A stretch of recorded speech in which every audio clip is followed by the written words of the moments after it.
40 साल का तलवारबाज है जो एक बहुत दूर गरीब गांव में अपना छोटा सा डोजो चला रहा है। जब वो जवान था उसका सपना था दुनिया का सबसे महान तलवारबाज बनने का, लेकिन वो दिन अब गुजर चुके हैं और अब उसने ये मान लिया है कि वो तलवारबाजी में सिर्फ थोड़ा सा ही बेहतर है। चाहे वो अपना नाम एक महान तलवारबाज के रूप में नहीं बना पाया, लेकिन बैरियल ने ये पाया कि उसमें सिखाने की एक जबरदस्त टैलेंट है और वो इसका इस्तेमाल करता है आसपास के गाँव के स्टूडेंट्स को तलवारबाजी सिखाने में, अपने परिवार की तलवारबाजी की विरासत को जिंदा रखते हुए। उनके कई स्टूडेंट्स दुनिया में अपना नाम बना चुके हैं और इसी वजह से बैरियल अपनी आराम भरी जिंदगी से पूरी तरह से खुश है। लेकिन उसके माँ बाप खुश नहीं है। वो चाहते हैं कि बैरियल शादी करे और उन्हें कुछ प्यारे पोती पोतियां दे जिन्हें वो प्यार कर सके। बैरियल काफी मुश्किल से उन्हें समझाने की कोशिश करता है कि वो एक बदसूरत है जो चाहे कितनी भी कोशिश कर ले लड़की नहीं पटा सकता। एक दिन वो लंच कर रहे होते हैं और बुजुर्ग लोग उस पर शादी का प्रेशर डाल रहे होते हैं। तभी कोई दरवाजे पर नॉक करता है। बैरियल तुरंत जाकर दरवाजा खोलता है ताकि अपने माँ बाप के ताने से बच सके, लेकिन वो हैरान रह जाता है जब देखता है कि उसकी एक पुरानी स्टूडेंट उसके सामने खड़ी है। वो उसे अंदर बुलाता है और एलुसिया उसे बताते हैं कि उसे हाल ही में रॉयल नाइट्स के कमांडर के रूप में प्रमोट किया गया है। बैरियल ये सुनकर काफी खुश होता है और एलुसिया बताते हैं कि अपनी दूसरी ड्यूटीज के अलावा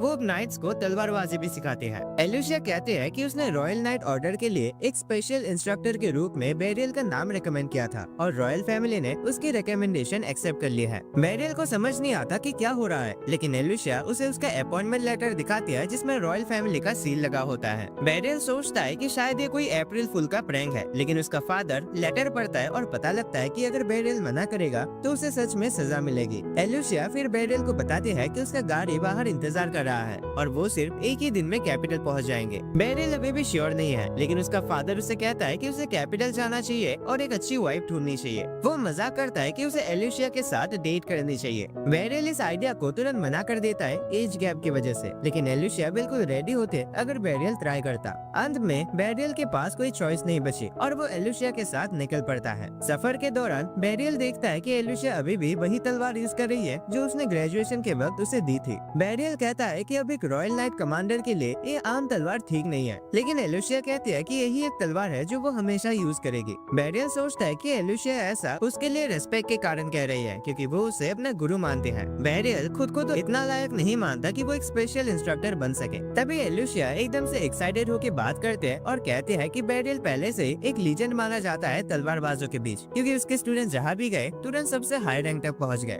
बैरियल का निकनेम बन गया है बैक वाटर स्वॉर्ड मास्टर, लेकिन एलुसिया को ये निकनेम पसंद नहीं है। बैरियल को इससे फर्क नहीं पड़ता क्योंकि उसके हिसाब से वो एक डिसेंट तलवारबाज भी नहीं है। स्वॉर्ड मास्टर तो दूर की बात है। कुछ घंटों बाद वो लोग कैपिटल सिटी पहुँचते हैं और एलुसिया बैरियल को एक होटल में रात बिताने के लिए ले जाती है। अगली सुबह वो उसे अपने नाइट ऑर्डर में लेकर जाते हैं और सबको इंट्रोड्यूस करते हैं कि ये उसका मास्टर है जो उससे भी ज्यादा पावरफुल है। बैरियल इंट्रोडक्शन के बाद पैनिक में आ जाता है, लेकिन वो अपनी स्पीच छोटी और हम्बल रखता है। स्पीच के बाद एलुसिया बैरियल को बताते हैं कि उसे सिर्फ हर संडे को नाइट्स को ट्रेनिंग देनी है जब उसका अपने गाँव के डोजो में छुट्टी होती है, तो ये ज्यादा मुश्किल नहीं होगी। तभी एक और फीमेल नाइट दौड़ती हुई आते हैं और मास्टर कहकर चिल्लाते हैं। बैरियल उसे पहचान जाता है, वो है कुरुने, उसके सबसे मेहनती स्टूडेंट्स में से एक। बैरियल उसकी तारीफ करता है कि वो एक बढ़िया नाइट बन गई है जैसे उसने हमेशा सपना देखा था। कुरुने खुश होकर कहते हैं कि वो फिर से अपने मास्टर से सीखने के लिए एक्साइटेड है। उसके बाद बैरियल अपने घर लौटता है और देखता है कि एक और पुराना स्टूडेंट उससे मिलने आया है। उसका नाम रेंद्रिद है जो उठकर अपने मास्टर को ग्रीट करता है। बैरियल नोटिस करता है कि रेंद्रिद अपने वाइफ और छोटे बच्चे को भी साथ ले आया है। बैरियल के फादर अचानक कहते हैं कि अब उसकी जरूरत इस गाँव में नहीं है और उसे कैपिटल में सेटल हो जाना चाहिए ताकि वो फुल टाइम अपना काम कर सके और सबसे इम्पोर्टेंट एक लड़की ढूंढ सके। बैरियल बिल्कुल हक्का बक्का रह जाता है, लेकिन रेंद्रिद जल्दी से उसे पूरी सिचुएशन समझा देता है। रेंद्रिद बताता है कि जब उसका बच्चा हुआ तो उसने और उसकी पत्नी ने डिसाइड किया कि वो किसी शांत गांव में शिफ्ट करेंगे और रेंद्रिद ने अपना एडवेंचरर का जॉब छोड़ दिया जबकि वो एक हाईएस्ट रैंक का एडवेंचरर था।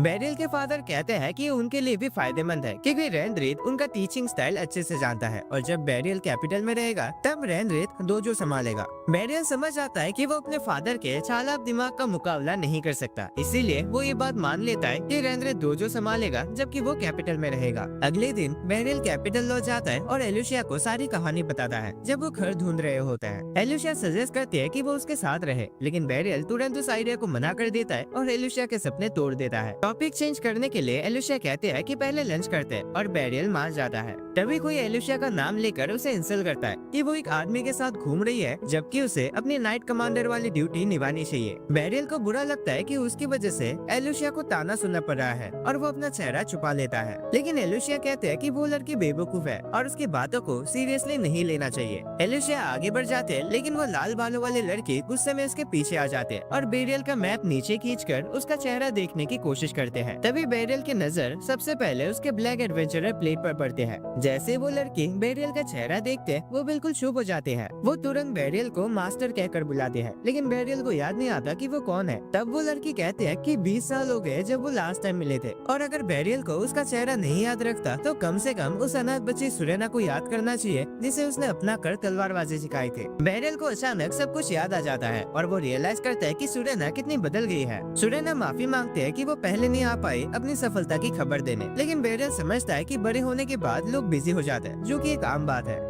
तब सुरेना पूछते है कि वो एलुसिया जैसे किसी के साथ क्या कर रहा है। एलुसिया को ये बात बुरा लगता है और वो गुस्से में एक्सप्लेन करते हैं कि बेरियल उसके नाइट ऑर्डर का स्पेशल इंस्ट्रक्टर है और वो उसकी घर ढूंढने में मदद कर रही है। सुरेना बताते हैं कि वो उसकी मदद और अच्छे तरीके से कर सकते हैं, क्योंकि वो पार्ट टाइम ब्रोकर का काम करते हैं। और बेरियल को अचानक लगता है कि उसे इन दोनों के बीच में नहीं पड़ना चाहिए। आखिर में सुरेना उसके लिए एक अच्छा घर रेंट पर ढूंढ देते हैं और बेरियल उन दोनों से कहता है कि एक दूसरे के साथ थोड़ा अच्छा बिहेव करे। अगली सुबह एलिशिया उसे नाइट ऑर्डर के ट्रेनिंग ग्राउंड ले जाते हैं ताकि बेरियल अपनी ड्यूटी शुरू कर सके। वो सबको लाइन में लगने को कहते हैं, लेकिन तभी उसका वाइस कमांडर हैंनब्रिज आगे बढ़कर बेरियल को एक डुएल के लिए चैलेंज करता है, ताकि वो देख सके कि क्या बेरियल सच में रॉयल लंच को सिखाने लायक है या नहीं। एलिशिया बिना बेरियल से पूछे ही चैलेंज को एक्सेप्ट कर लेते हैं और अब बेरियल के पास मना करने का कोई ऑप्शन नहीं बचा। जैसे ही वो हैंनब्रिज का सामना करने के लिए तैयार होता है, नाइट्स के बीच बातें शुरू हो जाते हैं कि बेरियल तो देखने में इतना स्ट्रॉन्ग या स्किल्ड नहीं लगता। बेरियल खुद भी उनकी बात से सहमत होता है। तब हैंनब्रिज कहता है कि उसे लगता है एलुसिया अपने मास्टर का ज्यादा सम्मान करते हैं और इसी वजह से गलत फैसला ले लिया, लेकिन वो इस गलती को सुधारेगा। इसके बाद एलुसिया डुएल स्टार्ट करने का सिग्नल देते हैं और बेरियल डिसाइड करता है कि कम से कम वो हारते वक्त कूल दिखेगा ताकि अपने स्टूडेंट्स की इज्जत बचा सके। हैंनब्रिज अचानक तेजी से उसकी तरफ दौड़ता है और जोर जोर से तलवार चलाने लगता है। बेरियल बस उसके पावरफुल अटैक्स को डॉज करता है, लेकिन एक छोटी सी मूवमेंट से हैंनब्रिज के स्वॉर्ड की डायरेक्शन बदल देता है, जिससे हैंनब्रिज पूरा खुला पड़ जाता है और बेरियल उसके चेहरे पर एक छोटा सा हिट कर देता है। बेरियल को चिंता होती है कि कहीं उसने हैंनब्रिज को चोट तो नहीं पहुंचा दी। फिर दोनों वापस स्टार्टिंग पोजीशन पर आते हैं और दोबारा डुएल शुरू होता है। इस बार हैंनब्रिज अपनी पूरी ताकत लगाता है। बेरियल महसूस करता है कि हैंनब्रिज उससे तेज और ताकतवर है, लेकिन उसके मूव्स इतने इजीली पढ़े जा सकते हैं कि वो सिर्फ थोड़ी सी डायरेक्शन बदलकर उनका असर खत्म कर देता है। हैंनब्रिज फ्रस्ट्रेट हो जाता है जब बेरियल बार बार उसके अटैक्स को डिफ्लेक्ट कर देता है और इसी वजह से वो अपना अल्टीमेट मूव निकालता है, तेजी से घूमते हुए अटैक करना। लेकिन जैसे ही वो जमीन पर आता है, उसकी तलवार किसी को नहीं लगती और बेरियल पहले से उसके पीछे होता है। अपनी तलवार से उसका शोल्डर लाइटली टैप करके ये डुएल जीत जाता है। हैंनब्रिज बिल्कुल कंफ्यूज हो जाता है, लेकिन जल्दी डिफीट एक्सेप्ट कर लेता है और बेरियल का फैन बन जाता है। उसकी बदतमीजी के लिए माफी मांगता है और वो बेरियल को एक बार में डिनर खिलाने ले जाता है। वो लगातार बेरियल की तारीफ करता रहता है और पूछता है कि उसने उसका स्पिनिंग अटैक कैसे डॉज किया था। बेरियल जवाब देता है कि उसने बस उसकी स्पिन के साथ अपना मूवमेंट मैच किया और उसका एडवांटेज उठाया।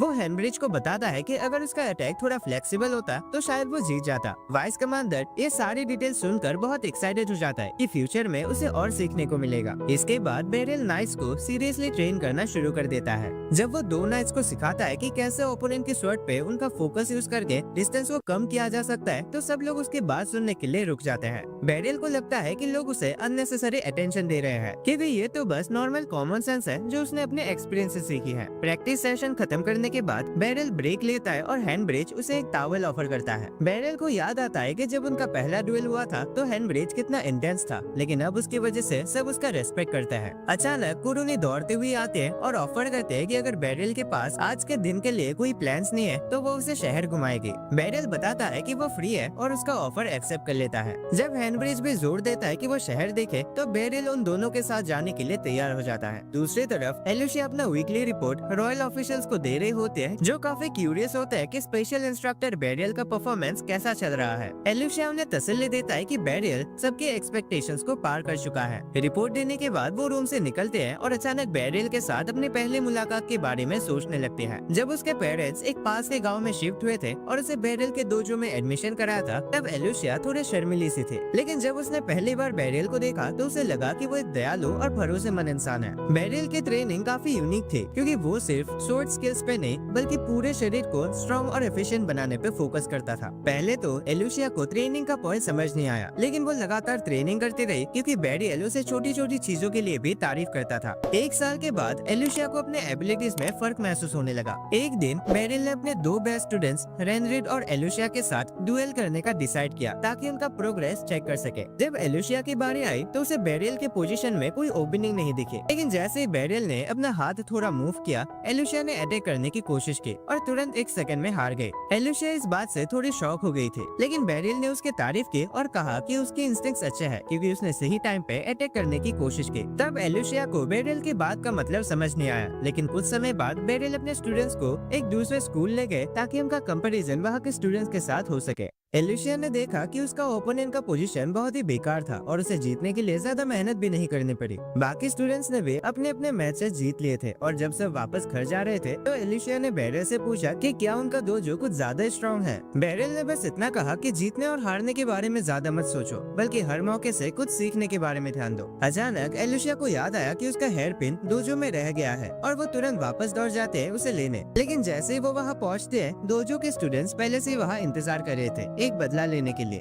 उन्होंने कहा कि अगर एलुसिया को अपना हेयर पिन वापस चाहिए तो उसे उनसे सच में लड़ना पड़ेगा। जब एलुसिया ने मना किया तो उन्होंने उस पर जबरदस्ती अटैक करने की कोशिश की। खुशकिस्मती से बैरियल वहाँ सही वक्त पर पहुँच गया और अपने स्टूडेंट को बचाने के लिए वो अटैक अपनी पीठ पर ले लिया। डोजो के लड़के बैरियल पर भी अटैक करने लगे, लेकिन बैरियल ने तुरंत उनके लीडर का तलवार छीन लिया और बाकियों को भी पीछे धकेल दिया। फिर उसने एलुसिया का हेयर पिन उठाया। ये देखकर वो लीडर और फ्रस्ट्रेट हो गया और अपने दोस्त की तलवार लेकर बैरियल पर अटैक करने दौड़ पड़ा जब वो झुककर हेयर पिन उठा रहा था। लेकिन उसी वक्त उसका मास्टर वहाँ आ गया और उसे रोक दिया। वो पागल लड़का अपने मास्टर से कहने लगा कि बैरियल के स्टूडेंट्स ने उन्हें बेइज्जत किया था, इसीलिए वो सिर्फ बदला ले रहे थे। लेकिन उसके मास्टर ने उसे डांटा और कहा कि वो लोग इसीलिए हारे क्योंकि वो काबिल नहीं थे और शायद जितने भी लोग इकट्ठा हो जाए वो बैरियल को कभी नहीं हरा सकते। फिर मास्टर ने बैरियल से माफी मांगी अपने स्टूडेंट्स के बदतमीज बिहेवियर के लिए। बैरियल ने मुस्कुराते हुए कहा कि कोई बड़ी बात नहीं है। उसके बाद बैरियल और एलुसिया वापस घर चले गए और पूरा रास्ता एलुसिया अपने हेयर पिन को देखते हुए चली। उसने बैरियल से माफी मांगी क्योंकि उसी की वजह से बैरियल को चोट लगी थी,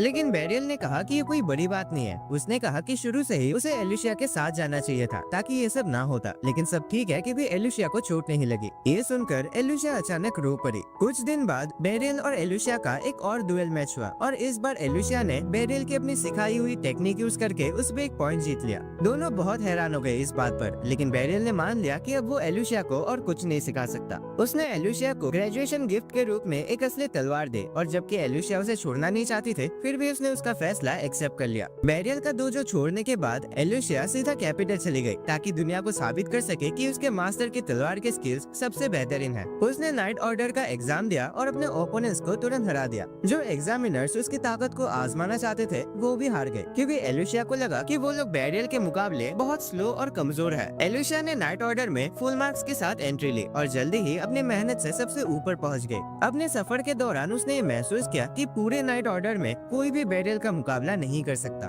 तब उसने डिसाइड किया कि वो अपने मास्टर को गाँव में जिंदगी बर्बाद करने नहीं देगी। इसीलिए जब वो रॉयल नाइट्स के कमांडर बने तो उसने बैरियल का नाम स्पेशल इंस्ट्रक्टर के रूप में रिकमेंड किया और उसे कैपिटल लेकर आई। अब वो सोचते हैं कि 10 सालों में जब वो बैरियल से दूर रहे तब बैरियल और भी ज्यादा तेज और मजबूत हो गया है। अपनी यादों से बाहर आकर एलुसिया ट्रेनिंग हॉल में जाते हैं और देखते हैं कि नाइट्स एक दूसरे के साथ प्रैक्टिस कर रहे हैं। हेनरिच उसे बताता है कि बैरियल ने आज उन्हें क्या क्या सिखाया और रिपोर्ट करता है कि कुरूनी इस वक्त बैरियल को शहर की सैर करवा रही है। एलुसिया को ये सुनकर जलन होती है क्योंकि वो खुद बैरियल को शहर घुमाने और डेट पर ले जाना चाहती थी। तभी दूसरी तरफ बैरियल शहर की खूबसूरती देखकर हैरान हो जाता है जब अचानक उसकी मुलाकात एक मैजिशियन फाइसल से होती है। फाइसल भी उसे मास्टर कहकर बुलाते हैं जैसे बाकी सब करता है, लेकिन बैरियल को उसकी कोई याद नहीं आती। फाइसल दुखी हो जाते हैं कि उसका मास्टर उसे नहीं पहचान पा रहा और तभी जब वो अपना ग्रेजुएशन स्वर्ड दिखाते हैं जो बैरियल ने दिया था तब बैरियल को याद आता है कि वो भी उसकी एक स्टूडेंट थी। बैरियल कहता है कि फाइसल इतनी बदल गई है कि उसे पहचानना मुश्किल है, लेकिन फाइसल इस जवाब से खुश नहीं होती। तभी कुरू ने उनकी बातों में शामिल होते हैं और बैरियल को बताते हैं कि फाइसल अब मैजिक डिवीजन की एक पावरफुल विज़ार्ड बन चुकी है। जो सुनकर बैरियल हैरान रह जाता है क्योंकि उसे याद नहीं कि फाइसल कभी मैजिक यूज करती थी। फाइसल उसे हैरान कर देती है जब वो हवा में एक फायरबॉल बना लेते हैं। बैरियल काफी इम्प्रेस होता है क्योंकि सिर्फ सबसे टैलेंटेड और मेहनती लोग ही विज़ार्ड बन सकते हैं। हालांकि बैरियल थोड़ा उदास भी होता है कि फाइसल ने अपनी तलवारबाजी स्किल छोड़ दी है,